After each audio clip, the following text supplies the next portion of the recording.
So, tell us about the story. What's the film about? The film is essentially about the ease of which you can get into these radical communities. This one character in two alternate universes, at some point this character has made a choice, and that choice being either to lash out and blame the world and blame other people for the situation that she's placed in, or put that aside and, be part of something. They've both sort of gone to the comfort of others, but obviously one's a football team and one's a racist, radicalised group, and that's how easy it is. If it's just simply a matter of you're looking for someone to talk to, that's how they get you. Is there anything you've learnt whilst making this film?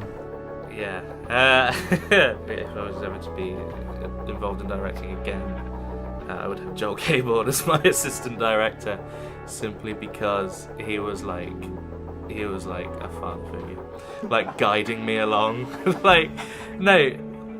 When we initially got to the school to do the corridor bumping into each other scene, we had this initial corridor that everybody was sat on. We were looking up and down. I was like, it's a pretty nice corridor, yeah. I think this would work quite well. And then Joel comes along and he says, this corridor is alright, but why don't we have a look at this corridor over here? And we get to this corridor and it's got like 10 times more depth, there's a lot more colour and there's a lot more opportunity for angles and that sort of thing. So I'm like, yeah, that is a better corridor after all. It's just little things like that. Tell me about your character. Okay, so my character, so obviously there's two versions. So you've got the football one and then the racist girl. And so the football, she kind of releases her loneliness and she finds friends in the football team and she feels welcomed into the football team. But then it's the other way, how this radicalised group and the chats that she gets in, they make her feel exactly the same way. Just obviously putting different views into her and changing kind of her whole view set. Is there anything you've learnt during this experience?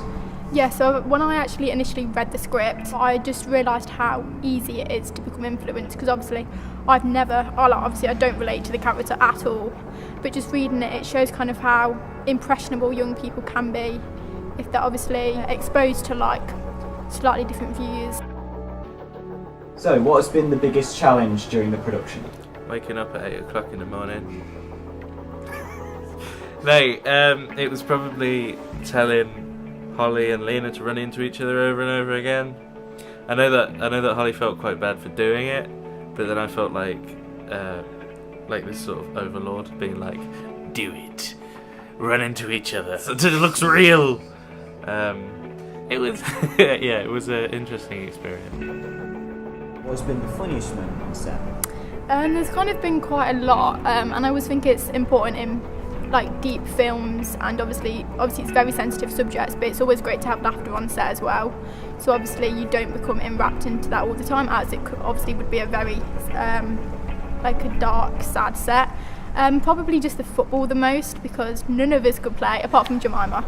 She was probably the only one who could play well, so yeah, it was funny. And at the same time there was actually a football tournament going on, and obviously with men who could all play really well and kind of giving us funny looks when we couldn't play so well.